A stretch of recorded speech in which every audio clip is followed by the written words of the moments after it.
네, 안녕하세요. 시사인의 전혜영 기자입니다. 이번 조기 대선을 앞두고 기본사회 공약을 재검토하신다는 동아일보 보도가 있었는데요. 불과 5개월 전인 작년 8월에 민주당 강령에 기본사회 실현이 명시가 됐는데 이 보도가 맞다면 정치인으로서 철학을 좀 너무 빨리 바꾸시는 것은 아닌지, 그리고 원래 기본소득도 주장을 하셨는데 대표님 여전히 기본소득론자가 맞으신지, 만약에 기본소득론자시라면 그 재원은 토지 배당 같은 증세로 마련하실지 국채 발행으로 마련하실지 궁금합니다. 세상에 해야 될 일은 산더미 같이 많은 것이고, 정책이란 어떤 것은 하고 어떤 것은 안 하고가 아니라 어떤 것을 더 우선할 것인가 하는 선택의 문제입니다. 우선순위 문제에 있어서 지금 대한민국이 너무 많이 부서지고 너무 많이 어려워졌습니다. 국민들의 삶이 너무 어렵고 누구나 걱정하는 것처럼 경제적 토대가 훼손되고 있다고 합니다. 지금은 나누는 문제보다 만들어가는 과정이 더 중요한 그런 상황이 됐다고 판단이 됩니다. 인공지능 시대에 기본적 삶이 보장되는 사회라고 하는 것은 아마도 피할 수 없는 역사적 흐름이 될 것입니다. 그러나 지금은 경제적 안정과 회복 그리고 성장, 이 문제가 가장 시급한 상황이 아닌가라는 생각이 들고 있어서 그 문제는 심각하게 고민 중인 정도라고 말씀드리도록 하겠습니다. 예, 감사합니다. 다음 질문 알겠습니다.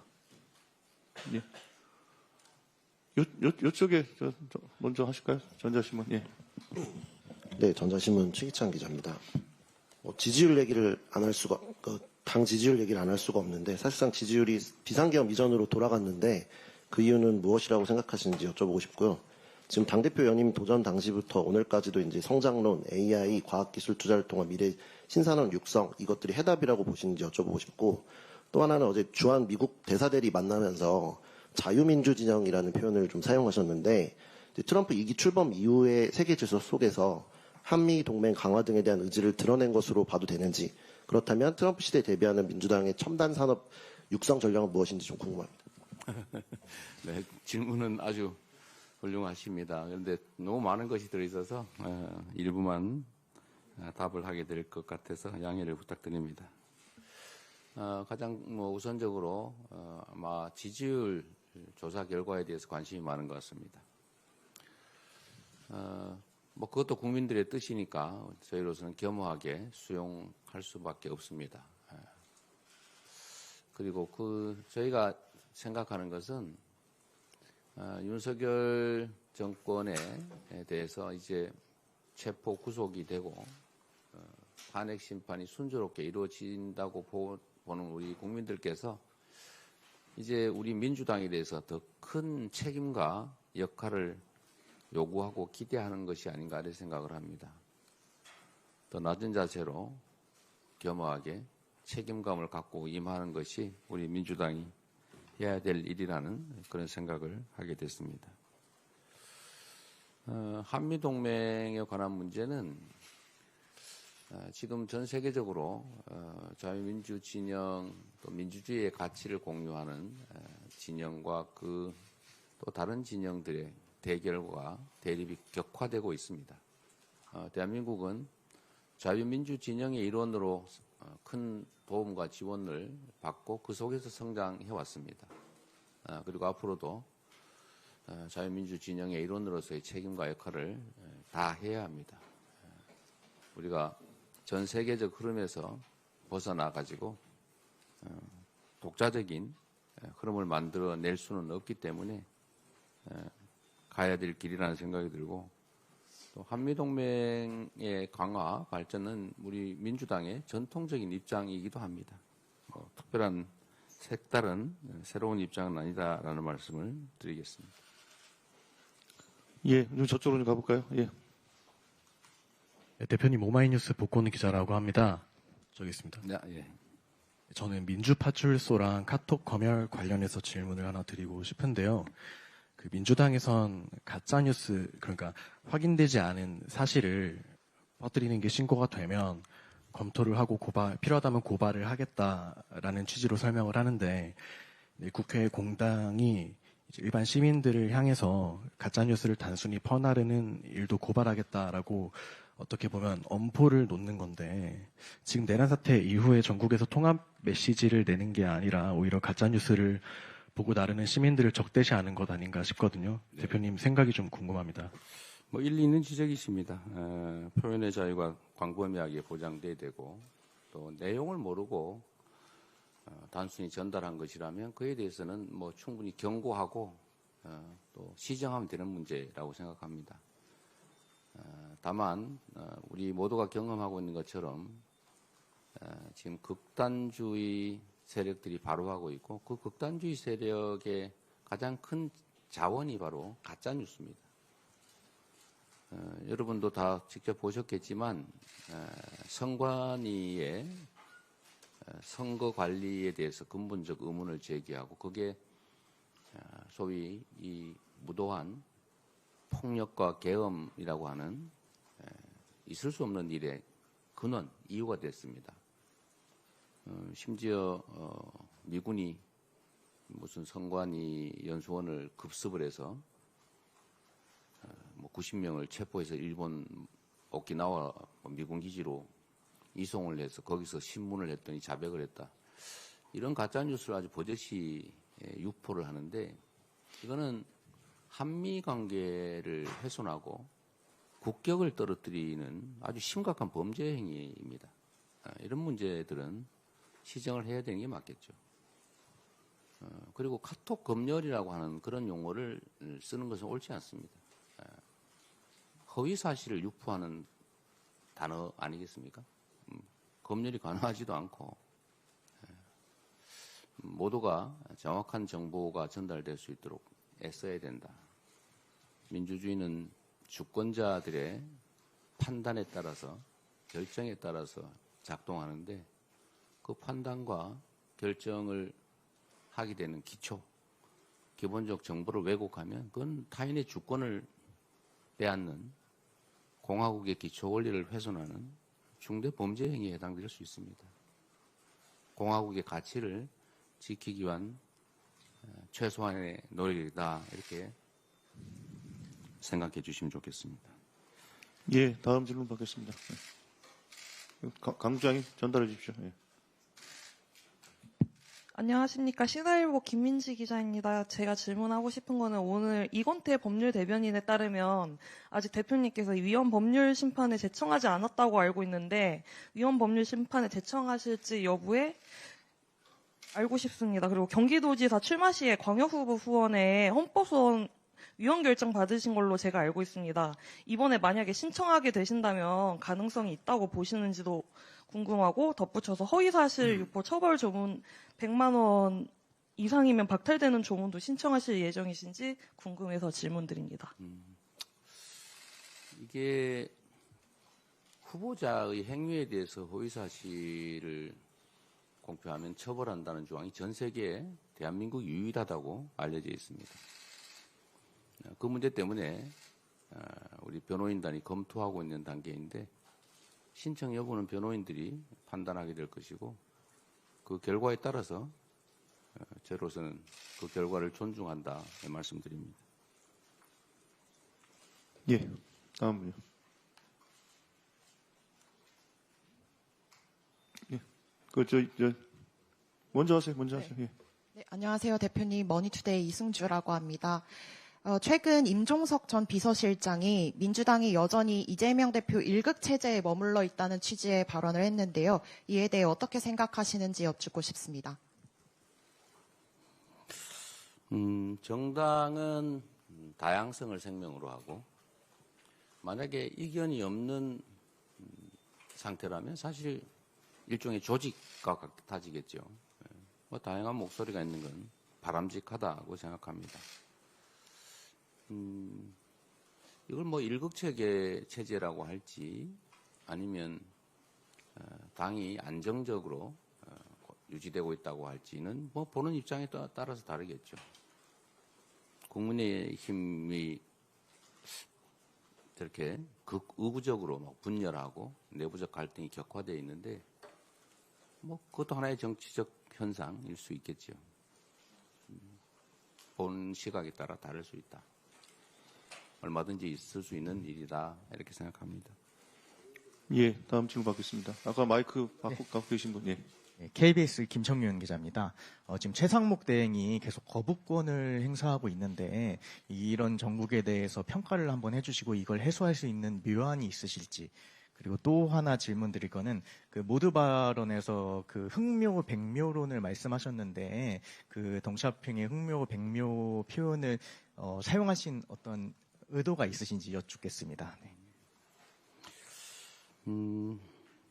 최상목 대행의 지금 현재 국정 운영은 매우 비정상적입니다. 일단 권한 행사의 기준이 오락가락 멋대로입니다. 헌법재판관을 국회가 제청하면 기본적으로 임명하는 것이 맞는데 본인 마음에 드는 사람만 골라가지고 임명을 합니다. 그럼 나머지 한 사람은 어떻게 되겠습니까?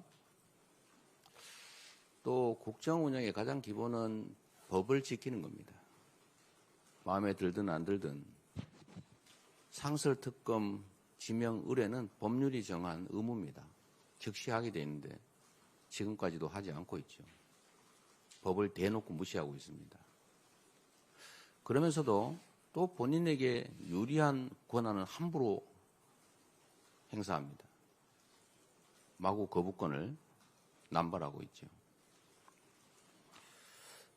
또 경제가 지금 매우 심각하다고 말하면서 경제 안정을 위한 실제 필요한 조치는 하지 않고 오히려 경제 안정을 해치는 행위를 하고 있습니다. 경제는 안정성이 중요하고 안정성의 핵심인 예측 가능성은 우리가 정한 규칙을 존중하는 데서 나오는 것입니다. 그런데 우리 최상목 대행은 말씀드린 것처럼 법을 기본적으로 지키지 않습니다. 그리고 추경이 필요한 걸 사실상 인정하고 있는 걸로 아는데 끝까지 지금 안 하고 있습니다. 실질적으로는 거국 중립 내각의 양상일 텐데 내심을 들여다보면 철저하게 내란 소요 세력을 옹호하고 지원하고 있습니다. 여러 가지로 해서는 안 될 부적절한 국정 운영을 하고 있긴 하지만 저희로서도 최대한 인내하면서 기다리고 있습니다. 저희가 할 수 있는 일도 매우 제한적인 데다가 또 어떤 변화들이 더 나쁜 상황을 만들 가능성도 없지 않기 때문에 지금으로서는 계속 인내하면서 최소한 법과 상식은 지켜지는 국정을 해달라고 계속 부탁드리고 있습니다. 흥묘백묘는 제가 말씀드린 흥묘백묘는 아니고 흰 고양이, 검은 고양이였습니다. 실용적인 입장이 중요하다 그 말씀이죠.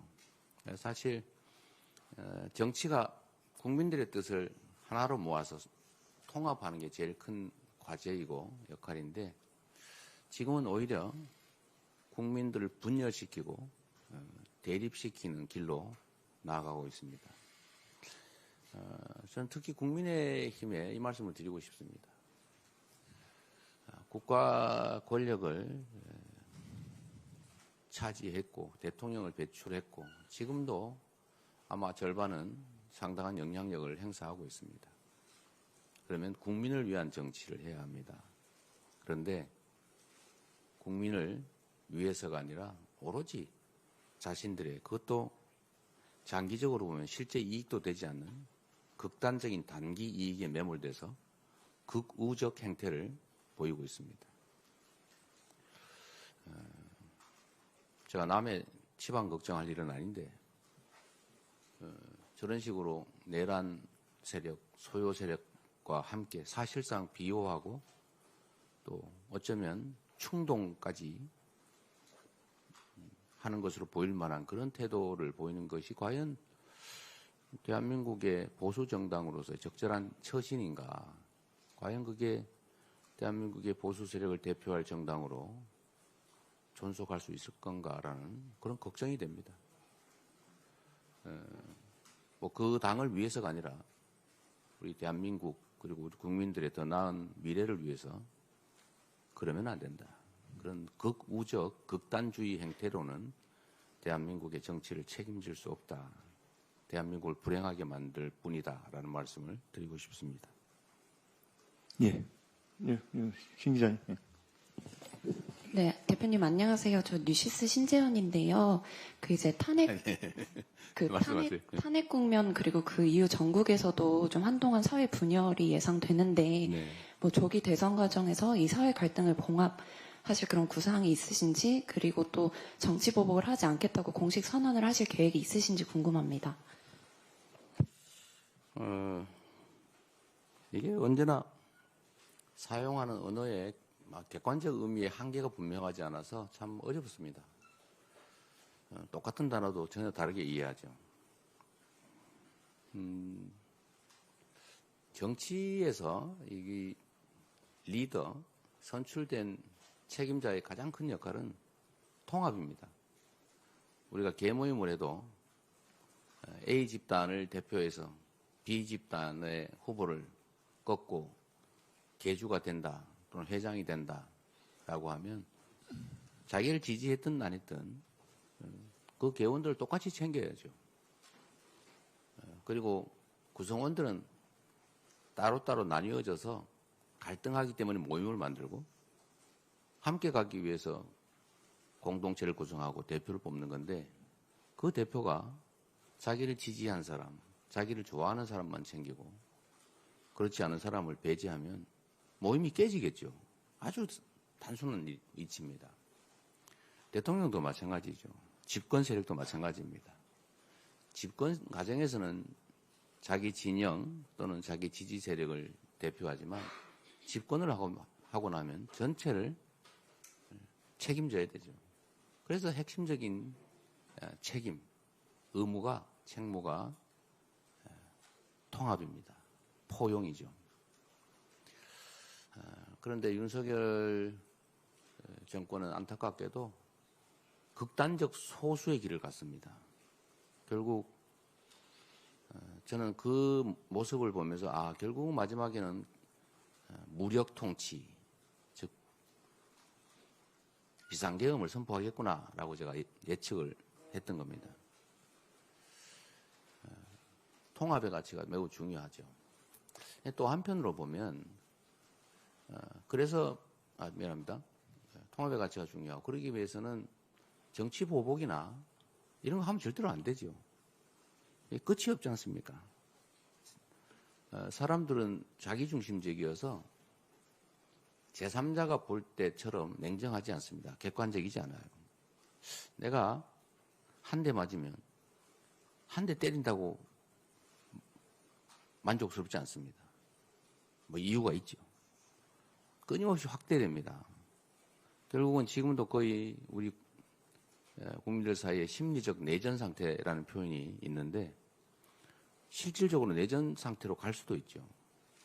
정치가 극단적인 자기 입장만 고수하고 상대를 인정하지 않는 것을 넘어서 말살하려 하면 결국 그런 일이 벌어집니다. 정치 보복이라고 하는 개념이 문제일 텐데 정치적 목적으로 부당하게 상대를 압박하는 거 이걸 보통 이제 정치 보복이라고 하지 않습니까? 절대 그래서는 안 되죠. 상대를 찍어놓고 어떤 분이 하신 말씀이기도 합니다만 상대를 찍어놓고 그야말로 1년 내내 탈탈 터는 거 이게 정치 보복이다. 이런 건 절대 하면 당연히 안 되죠. 절대로 못하게 해야 됩니다. 다만 일부에서 얘기하는 것은 그럼 이 내란 세력 사면할 거냐 뭐 이런 얘기들 지금 벌써부터 하던데 그에 대한 명백한 위법에 대한 책임을 묻는 건 당연히 필요하지요. 그런 것까지 어떻게 그건 부정의 아니겠습니까? 정치보복은 있어서도 안 되고 해서도 안 된다. 그리고 김대중 대통령께서 성공한 대통령이 됐던 이유도 사실은 그 평생을 그렇게 가해당했으면서도 보복하지 않았죠. 그게 성공한 정부의 원인이었던 겁니다. 성공한 정권이었던 이유죠. 사회 분열을 막기 위해서도 우리 사회가 좀 더 미래지향적으로 나아가기 위해서라도, 그리고 국민 통합이라고 하는 당연히 해야 될 일을 위해서라도 정치 보복 이런 건 더 이상 단어조차 없어졌으면 좋겠습니다. 네. 예, 감사합니다. 예, 다음 저쪽으로 넘어가겠습니다. 예, 좀 전달해 주세요. 예, 안녕하세요, 대표님. 저 뉴데일리 이지성 기자입니다. 아까 선거법 재판 관련해서 이야기 나왔는데, 여권에서는 지금 대표님께서 재판을 지연하고 있다고 주장하고 있는데, 대표님께서 생각하시기에 선거법 재판에 대한 633 원칙이 지켜져야 한다고 보시는지 궁금합니다. 네, 아까 이거는 뭐 설명드렸으니까 그냥 넘어가도록 하겠습니다. 양해 부탁드립니다. 예, 다음 분요.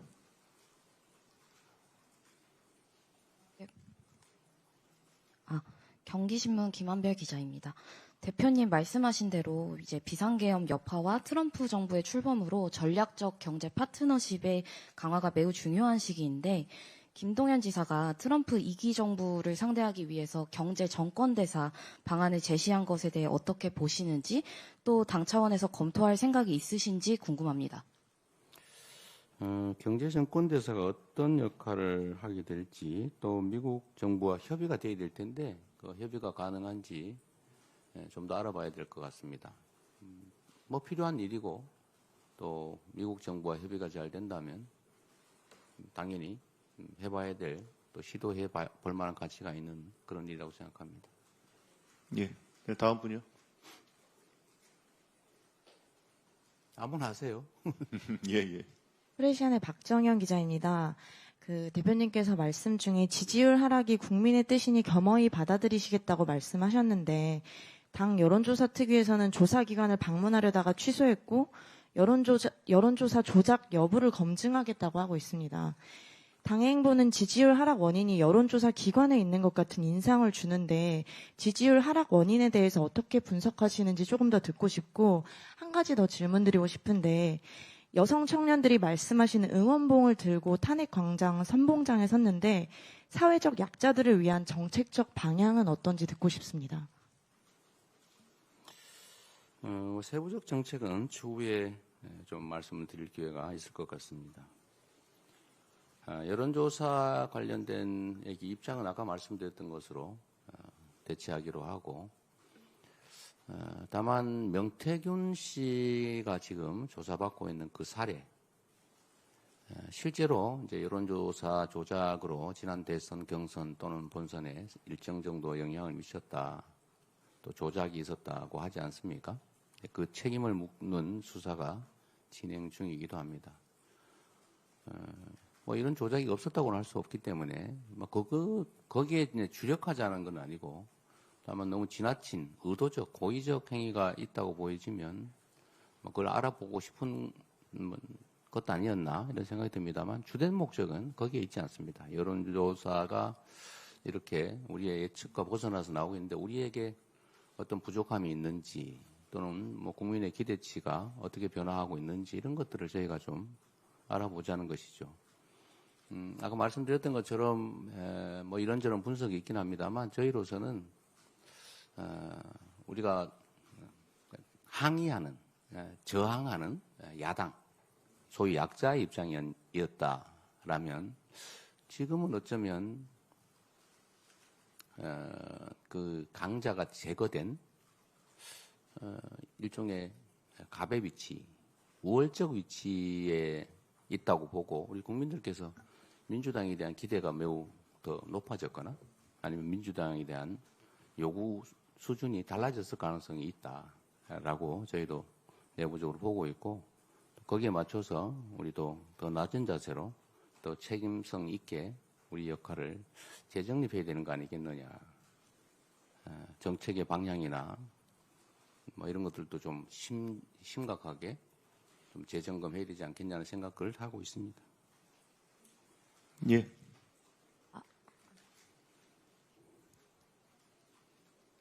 안녕하세요. 디지털타임스 안소연이라고 합니다. 지금 추경 논의를 계속 하시는 것 같은데 여당과 어떻게 협상하고 계신지 궁금하고요.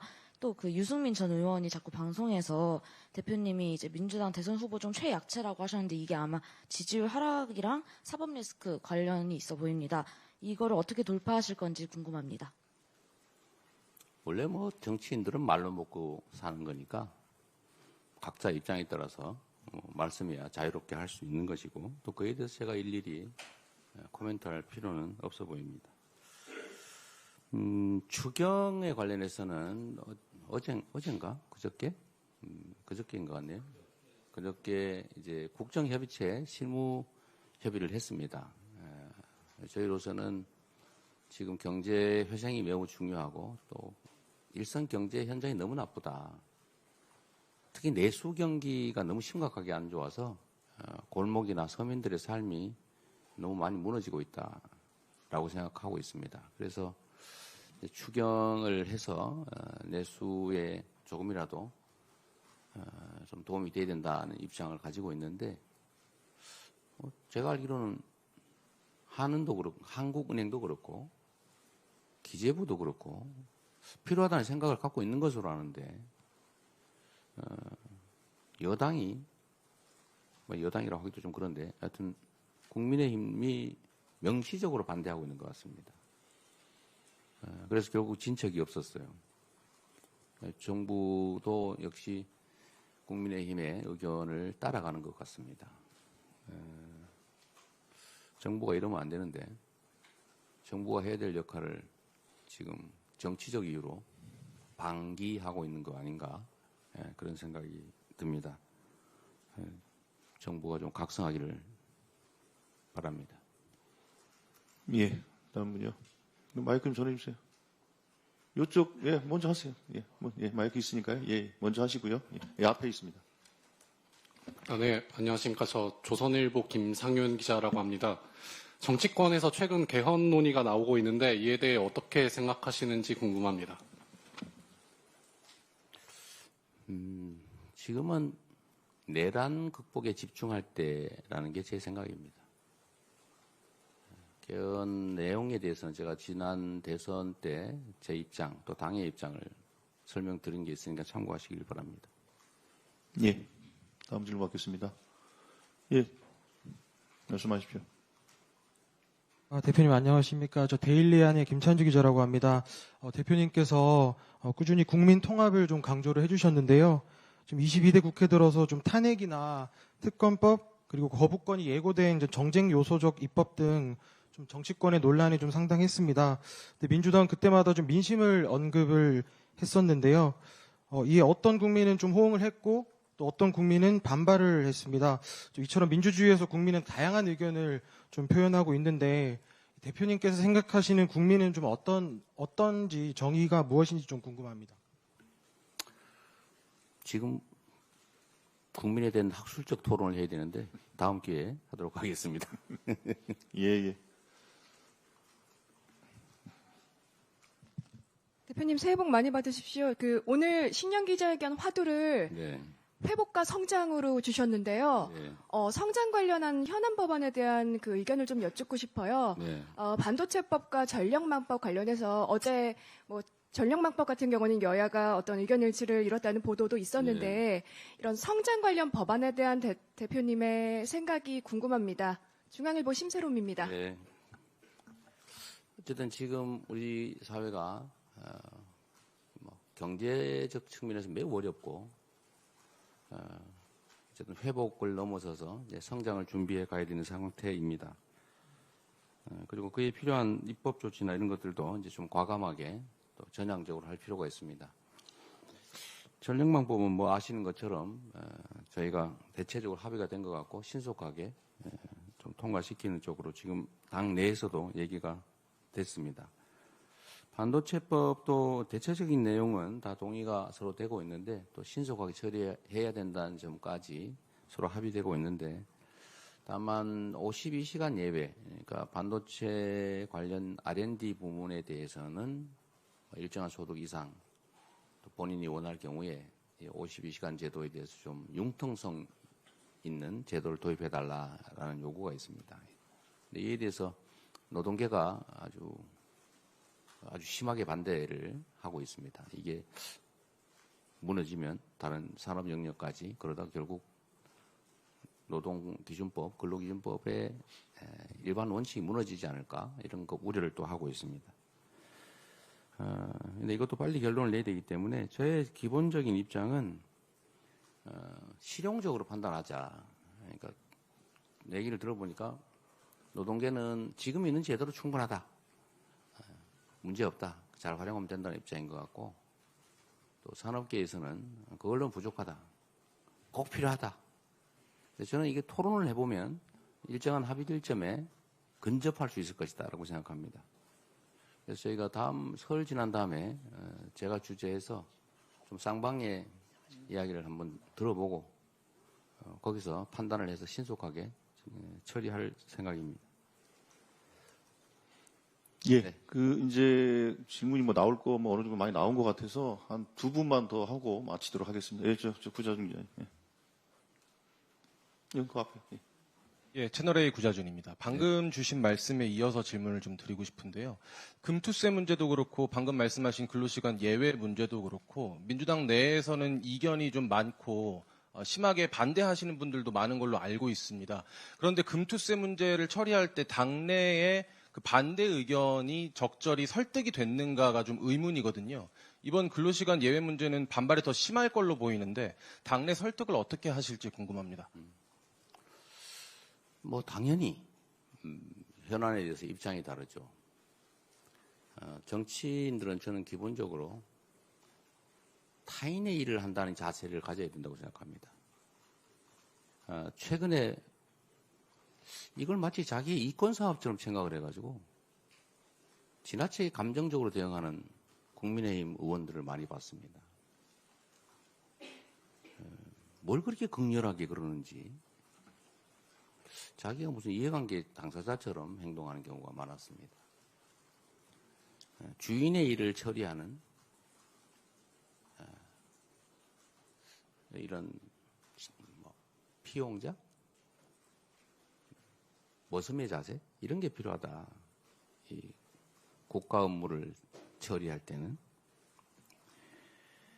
우리 민주당 의원들께서는 당연히 여러 가지 다양한 생각을 가지고 있죠. 이게 더 바람직하다. 이게 더 바람직하다. 이건 나쁘고 이건 좋고 이런 문제가 아니고 선악의 문제가 아니고 선택의 문제죠. 그 점에서 금투세를 예정대로 시행하는 것이 국가와 국가 경제를 위해서 더 바람직하다. 이런 입장도 있는 것입니다. 또 한편으로는 지금 경제 상황이 너무 어려운데 지금 제도 정비도 제대로 안 된 상태에서 굳이 경제 부담을 줘가면서까지 그럴 필요 있겠냐. 뭐 이런 입장도 있는 거죠. 결국 선택하게 됩니다. 토론을 여러 차례 했고 뭐 입장이 다르긴 하지만 결국은 합의 전원 일치의 만장일치의 합의는 아니지만 다수의 뜻에 따라서 또 지도부 의견이 반영돼서 결정이 되면 또 우리 민주당 의원들은 다 또 그에 따릅니다. 그 후에 뭐 내 뜻대로 안 됐으니까 나는 뭐 어떻게 하겠다 뭐 이런 얘기 없잖아요. 그 바람직한 거죠. 토론은 격렬하게 결정 나면 또 따르고 그게 민주주의의 일반적인 원칙이다 이런 생각이 듭니다. 당연히 이견이 있죠. 그 이견을 조정해가고 또 조정해가다가 최대한 좁혀보되 이 간격은 결국 선출된 지도부, 리더십이 결정하는 영역이 있죠. 이제 그 부분을 최소화하는 게 중요하긴 한데 지금까지 정치를 보면 이 최소화된 영역조차도 책임을 지지 않으려고 결정하지 않습니다. 저는 지도부로 선출된 이 지도부들이 그 작은 미합의 부분, 이 부분에 대해서 결정하고 책임을 져야 된다. 라는 생각을 갖고 있습니다. 예, 저 앞에 SBS, 예. 어디 저쪽에, 예. 네, SBS 김상민이라고 합니다. 반갑습니다. 외교 얘기를 요새 부쩍 자주 해주셨기 때문에 이제 네. 한미 관계와 북핵 얘기를 좀 여쭙고 싶은데요. 이제 트럼프 대통령이 얼마 전에 뭐 북한을 뉴클리어 파워라고 지칭을 했고 이게 NPT상의 핵무기 보유국과는 다른 개념이니까 뭐 너무 과도한 의미를 부여할 게 아니란 입장도 있지만 이제 미국은 비핵화가 아니라 뭐 핵 동결, 군축과 같은 협상에 나서려는 게 아니냐라는 견해도 있기는 합니다. 대표님께서 현 상황을 좀 어떻게 평가를 하고 계시는지 궁금하고 설령 북미 대화가 재개된다 해도 남북 관계가 악화한 상황에서 현실적으로 우리가 개입할 여지가 얼마나 있다고 보시는지 대표님의 생각을 여쭙고 싶습니다.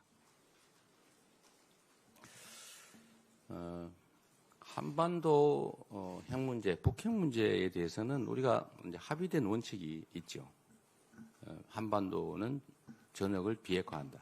국제사회의 합의이기도 하고 또 남북 간에도 방향은 대체적으로 합의된 부분인데 이제 현실적으로 그게 진행되지 못했습니다. 미국의 신정부가 북핵 문제에 대해서 어떤 입장을 취할지는 저희가 함부로 추측할 수는 없습니다. 우리는 이런 가능성, 저런 가능성 모두를 염두에 두고 그에 상응하는 다양한 대응 방향, 대응 논리를 개발을 할 수밖에 없죠. 북한의 핵무기를 공식적으로 인정할 것이냐, 핵 보유국으로 인정할 것이냐도 아직 미국 정부의 입장이 정리된 건 아닌 것 같습니다. 어떤 발언의 표현 하나와 미국 정부의 공식 정책, 이게 지금은 약간 혼선이 있는 상태라고 보여집니다. 우리는 뭐 어떤 경우도 대응할 수 있도록 준비해야 되겠죠. 북미 대화가 재개될 경우 이제 우리 대한민국의 패싱 가능성, 이 가능성이 매우 높고 사실 우려가 큽니다. 그러나 사람이 하는 일에는 다 해결 방법이 있습니다. 북한 역시도 남북 관계가 너무 극도로 경색되고 강대강 군사 대결 중심 구도로 가다 보니까 이제는 뭐 다시는 만나지 않을 적대국으로 선언까지 했습니다만 정치는 생물 아니겠습니까? 또 북한을 설득하고 또 대화하고 모두에게 이익이 되는 그리고 세계 평화에 도움이 되는 길을 함께 찾아가야 되겠죠. 우리가 강력한 국방력, 군사력을 기반으로 대북 억지력을 강화해 나가는 기본으로 그러나 그것만 가지고는 또 안 되기 때문에 또 한편으로는 대화하고 소통하고 서로 모두에게 도움되는 길을 찾아봐야 되지 않겠냐 그렇게 생각합니다. 예, 아니 이제 아쉽겠지만 이제 그만 좀 제가 2개만 받고 마치는 걸로 했으니까 그만 좀 마쳐야 될 것 같습니다. 혹시 그 대표님 또 마지막 마무리 아니, 말씀? 특별히 더 드릴 말씀은 없고 예. 제가 말씀드릴 기회에 한 사람만 더. 아 그럴까요? 예. 자 그럼 이 앞에 질문하시죠. 예. 저 뒤에 안 보이는 분 어때요? 제가 한 분, 네, 마스크 끼신 분. 안 보여가지고 이 지명 기회를 놓쳤을 것 같아요. 우리 대변인께서 안 보이죠? 저 먼저 하겠습니다. 아, 그러세요, 그래. 네, 안녕하세요. TV조선 신경입니다. 그 얼마 전에 은행권 간담회에서 부정선거 관련 의혹을 보도해온 특정 매체 광고 지원을 거론하셨다는 보도가 있었습니다. 이에 대한 입장 궁금하고요. 또 조기 대선 가능성이 높은데 지금 170석 민주당 당대표로서 어떻게 대응하실 방침인지 여쭙고 싶습니다. 아, 두 번째가 뭐였죠? 네, 170석 민주당 당대표로서 어떻게 대응하실 방침인지. 뭐예요? 조기 대선 가능성이 높은 상황에서요. 네, 아까 대선 얘기는 말씀드렸던 것처럼 지금은 내란 소요 사태 극복에 지금 중점을 둬야 될 시기여서 우리도 뭐 대선에 대해서 구체적 검토를 하거나 하고 있지 않다 해서 말씀드리기가 적절하지 않은 것 같습니다. 이것도 그때 은행장님들하고 농담으로 한번 해본 얘기고 그랬더니 그걸 또 어떻게 아셨군요. 네. 제가 이제 회의 끝난 다음에 제가 보기엔 그렇게 막 가짜 뉴스를 톱으로 싣는 이 신문이라기보다는 거의 뭐 저질 찌라시에 가까운데 이 내용을 알고 과연 광고를 했을까 그냥 궁금해서 한번 물어봤어요. 알고 지금 몰랐다고 그러더라고요. 그래서 아 그러시냐 그랬습니다. 이거 이상하게 또 왜곡 안 해주시면 좋겠어요. 예, 예. 제가 뭐 압력을 때리시면 안 됩니다. 궁금해서 물어봤어요. 네. 예, 아까 아니, 저기 저 안쪽에 예, 분만하고 마치도록 하겠습니다. 하고. 예, 예. 질문해도 될까요? 말씀하십시오. 네, 감사합니다. 안녕하세요. 저 조선비즈 이신혜 기자라고 합니다. 다름이 아니고 요즘에 그 효율적 경영을 방해하는 비정상적 지배 경영 구조를 혁신한다고 대표님 말씀하셨는데요. 예. 경영계에서는 민주당이 추진하는 상법 개정이 오히려 경영 부담을 키운다고 우려를 보이고 있습니다. 그래서 대표님 메시지와 정책적 내용 좀 충돌한다고 볼 수도 있는데 어떻게 생각하시는지 좀 궁금합니다. 비정상을 정상으로 만드는 것은 필요한 일이죠. 비정상 속에서 비정상적인 부당한 이익을 얻고 있었다면 정상적인 상태에서 누군가가 얻었을 이익을 빼앗아간 겁니다. 우리 사회가 이제 세계 10대 경제 강국, 또 5대 군사 강국, 또 문화 강국으로 불리는 선진국인데 그런데 기업의 경영 방식을 들여다보면 다 아시는 것처럼 무슨 주식을 쪼개가지고 재상장을 하면서 기존 투자 소액 주주들 대부분을 이익을 빼앗아서 불평불만이 막 하늘을 찌르게 만들지 않습니까? 그래서 국장을 탈출해서 소위 서학개미가 되는 그런 악순환이 계속되고 있어요. 지금 해외로 직접 투자하게 된 주식 투자하고 있는 게 거의 뭐 백수십조가 된다고 해요. 근데 그 중에 뭐 정말 국내 주식시장이 참 마음에 안 들어서 국내 기업들의 행태가 마음에 안 들어서 가버린 부분이 절반쯤 된다고 하면 그것만 해도 수십조 아닙니까? 그러니까 그게 만약에 국내 주식시장에 남아 있었으면 지금 우리 주식시장이 이렇게 되지 않았겠죠. 그래서 이런 비정상을 극복하는 것은 개선하는 것은 네 편 내 편 가릴 게 아니라 해야 될 일입니다. 그냥 당연히. 지금 대부분의 저는 경영주들 소유와 경영을 동시에 하는 그런 경영주들이 비정상적 경영하지 않는다고 생각해요. 그러나 그 중에 극히 소수가 손에 꼽히잖아요. 이렇게 이상한 물적 분할, 뭐 자회사 만들고 뭐 이러면서 재상장하면서 다 그 소액 주주들의 그 자산 가치를 다 빼앗아서 부당 이득을 취하는. 그래서 정말 수천, 수만 명, 어쩌면 수십만 명을 절망에 빠뜨리는. 이거 범죄 행위 아닙니까? 이런 거 시정해야죠.